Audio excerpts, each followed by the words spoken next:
Hello guys, magluluto ako ngayon ng ginataang puso ng saging.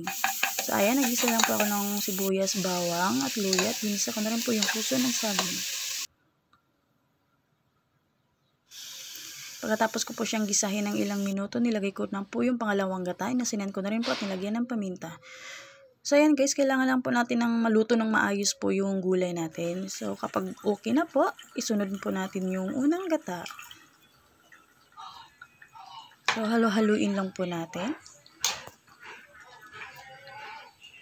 Pakuluan lang po siya ng ilang minuto. Mabilis lang.